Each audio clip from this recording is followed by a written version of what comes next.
문과에 급제하여 수도를 관할하는 관청인 한성부의 참군이 되었다.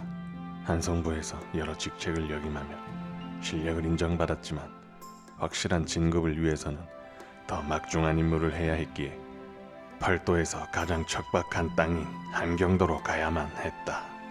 과거 김종서 장군께서 육진을 개척하며 인구가 가장 많던 경상, 전라, 충청 땅의 백성들 중에 과거에 오르지 못한 자에게는 관직을, 소장농에게는 땅을, 노비에게는 면천을, 죄수들에겐 자유를 주며 함경도로 이주시켜 살게 했다.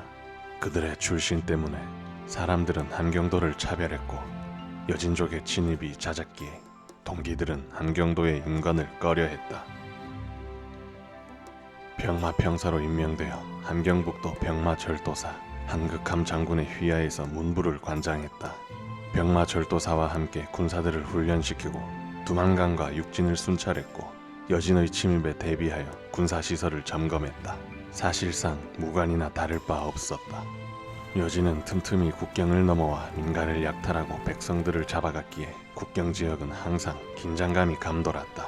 하지만 병마절도사 한극함 장군은 기병대를 이끌며 국경을 넘어오는 여진을 가차없이 처단하여 함경도 기병대의 위용을 널리 퍼뜨렸다. 용맹하고 흉포한 여진은 그가 있는 한 쉽사리 국경을 넘지 못했다. 이듬해 그 누구도 예상치 못했던 비보가 날아왔다.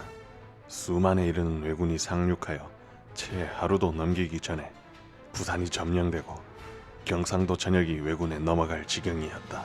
평안도 병마절도사였던 신립장군이 삼도 도순변사로 임명되어 이 단계의 난을 진압했던 정예기병대를 이끌고 왜군을 격퇴하기 위해 남하했다. 왜군은 신속히 진군하며 상주마저 집어삼켜 경상도는 완전히 넘어갔다.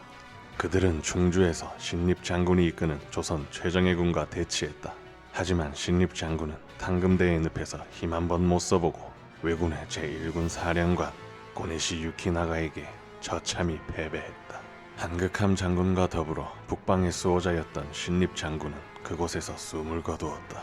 충주에서의 패배로 순식간에 수도가 점령되었다. 주상전하께서는 수도를 버리고 개성을 거쳐 황급히 압록강으로 향했다.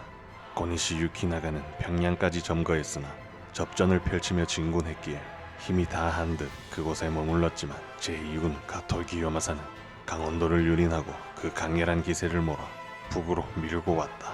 한경남도 병마절도사 이호는 군을 이끌고 요격했지만 가토군의 위세에 눌려 그대로 도주하였다. 가토군은 그 기세를 몰아 해안 주요 도시를 점령하고 육진을 향해 진군했다. 이혼의 도주 소식과 함경남도가 무너졌던 보고에 한극함 장군을 따라 육진의 최정예 기병대를 이끌고 해정창 평야에서 왜군을 기다렸다.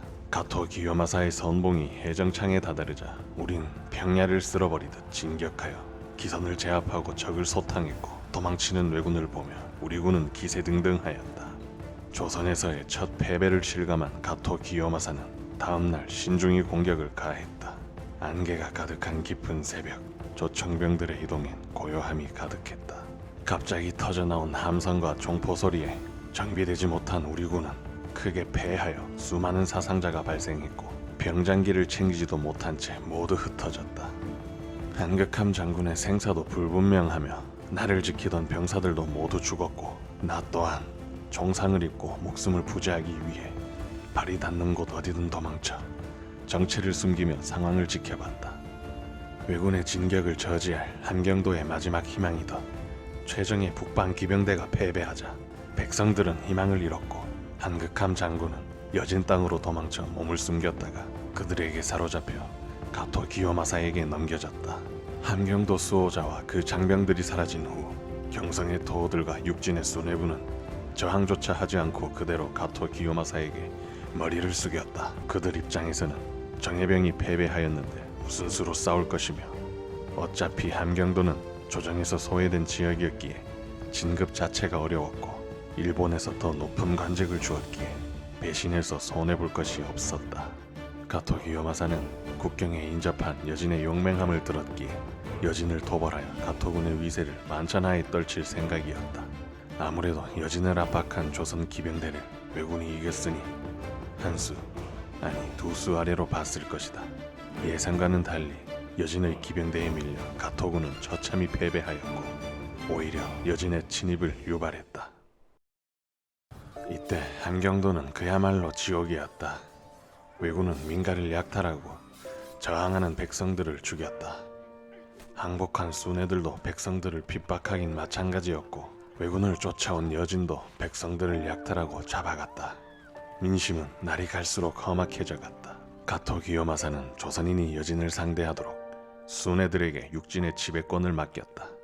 따뜻한 규슈 남부 출신이 대부분인 가토군은 함경남도 가장 아래쪽에 본진을 두었고 비교적 따뜻한 해안가를 따라 길게 진을 쳤다. 진마다 300명의 왜군이 주둔하며 그들은 백성들이 뭉치는 걸 염려해 길목마다 통행을 제한했다. 수시로 민가로 내려가 생필품과 식량을 약탈하고 저항하면 서슴없이 살육을 저질렀다. 분개한 유생과 백성들이 모여들어 의병을 일으켰지만 군 경험이 전무하고 어찌할 방도를 모르던 차에 소문을 듣고 나를 찾아왔다. 나 또한 숨어 지내던 터라 난색을 표했지만 울분을 토하는 그들과 백성들을 보니 숨어 지낼 수는 없었다. 뜻을 같이 하는 자들을 물색하여 수백에 이르는 병력을 모았다. 우리의 소식을 듣고 힘을 숨기던 인물들이 무리를 이끌고 찾아와 그 규모가 3천이 넘었다. 가장 먼저 경성을 포위한 뒤 국세필에게 순회 활동을 숨겨줄 테니 항복하여 공동의 적인 여진을 몰아내자고 권유하였다. 이를 받아들인 국세필은 성문을 열었기에 우리는 피해 없이 경성을 수복하였다.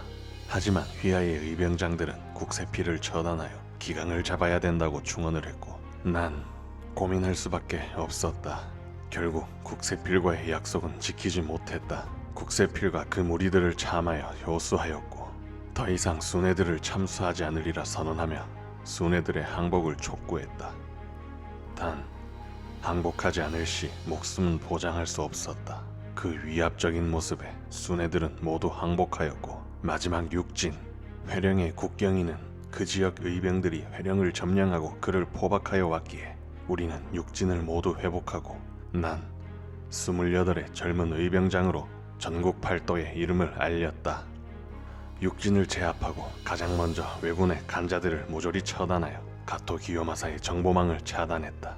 소식이 끊어지자 의아함을 느낀 기요마사는 경성을 정탐하기 위해 자객 100여 명을 보내왔지만 그들조차 우리 손에 목숨을 잃었다. 흩어졌던 북방 최정예 기병대가 돌아왔다. 정예군을 이끌고 길주로 진격하였고 천여 명의 길주선 왜군 별동대를 찾았다. 병력을 나누어 포위하듯 급습하니 그들은 조총을 쏴보지도 못하고 우리의 칼에 도륙당했다. 남은 이들은 장덕산으로 숨어들었지만 우린 그들과 싸울 필요조차 없었다. 혹한의 주위에 그들은 모두 산에서 동사했다. 길주의 왜군 정예병이 사라지자 길주성의 가토 오만오조는 고립되어 농성할 수밖에 없었다. 그들도 성 안에서 추위와 굶주림에 죽어갔다. 때마침 단천에서 패배한 단천 군수 강찬이 병력을 모아 합류하며 단천 수복을 부탁했다. 그에게 단천을 습격하고 신속히 퇴각하라 일렀고 왜군 몇을 죽이고 퇴각하니 단천의 모든 왜군들은 강찬의 부대를 추격했다. 매복해 있던 우린 손쉽게 그들을 포위하여 도륙했다. 조명연합군은 고니씨가 지키는 평양을 공격하기 시작했고 위기를 느낀 기요마사는 즉시 길주성을 구원하기 위해 본진에 병력을 보냈다. 가토군의 본진이 움직였다는 소식에 우린 단천에서 길주로 복귀했고 유리한 길목에 매복한 다음 적의 본대가 지나가는 순간 급습하여 왜군 선봉대를 괴멸시켰다. 우린 적의 병력이 집중되기 전에 즉시 길주를 빠져나왔다. 우리의 유격전에 유린당한 가토 기요마사는 가토 오만오조를 구한 뒤 길주성을 불태워버리고 퇴각했다. 하지만 우린 그 순간을 노렸다. 방심하고 퇴각하는 가토군의 후미를 공격하여 수많은 왜군을 처단했다. 난 조정의 지원 없이 의병들과 함께 육진을 시작으로 순애들을 굴복시키고 왜군을 소탕하여 함경도 전체를 수복했다. 북방의 수호자 신립 장군과 한극함 장군이 사라져 활개치는 여진족을 몰아내고 왜군 최정예 부대인 가토군의 전력을 반토막 내었다. 혁혁한 공을 세웠지만 조정에서는 관심이 없었다. 윤탁연, 그는 조정에서 파견된 한경도 순찰사다. 백성들이 궁핍하고 나라가 어지러웠으니 그를 위한 공물이나 연회는 열지 않았다. 대우를 받지 못한 상황에 젊은 나이에 함경도 백성들과 군졸들의 신임을 받고 있는 나의 모습이 탐탁지 못한 듯했다. 윤탁연은 함경도에서 일어난 일들을 사실과는 다르게 조정에 보고했고, 나 또한 전황을 보고하기 위해 왜군의 수급과 함께 부하들을 조정으로 보내면 그가 모두 빼앗아 자신의 수하에게 주어 보고하도록 하여 공적을 가로챘다. 추가적으로 파견 나온 감찰사들에게는 비단옷과 뇌물을 주며 연회를 베풀었기에 더 이상 진상조사는 하지 않고 돌아가 윤탁연을 옹호하고 나의 공적은 말하지 않았다.